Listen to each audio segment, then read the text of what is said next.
निश्चितच आपण आपल्या अहिल्यानगर जिल्हा असेल, महाराष्ट्र असेल किंवा देशभर असेल किंवा परदेशांमध्ये देखील अनेक उदाहरणं आपल्याला वृत्तपत्रातून किंवा काही माहितीगार माणसाच्या माध्यमातून आपल्याला ऐकायला मिळतात की एकदा ही मंडळी जर कुठेतरी आली तर ती त्या बाबतीमध्ये पुढाकार घेतात आणि ते कुठेतरी न्यायालयीन प्रक्रियेमध्ये सहभागी होतात की हे आमचंच देवस्थान आहे.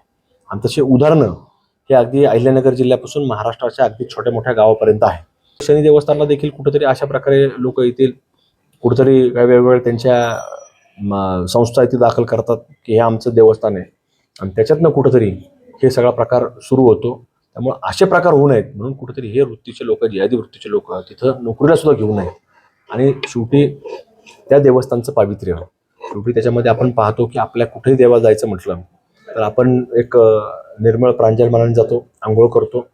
कुठल्याही प्रकारे तिथं अशा ठिकाणी म्हणजे शनी शिंगणापूरसारखं देवस्थान आहे, तिथं कुठल्याही प्रकारे नॉनव्हेज खाल्लेला मनुष्य चालत नाही, प्रवेश करू शकत नाही. त्यामुळे ह्या लोकांना बाबतीमध्ये कोण तुम्ही भरोसा घेणार आहे, गॅरंटी घेणार? त्यामुळे आमचं मागणी आहे हे सगळं थांबवलं पाहिजे. याच्यामध्ये योग्य ते निर्णय लवकरात लवकर घेऊन त्याचा मोर्चा देखील या ठिकाणी होणार आहे.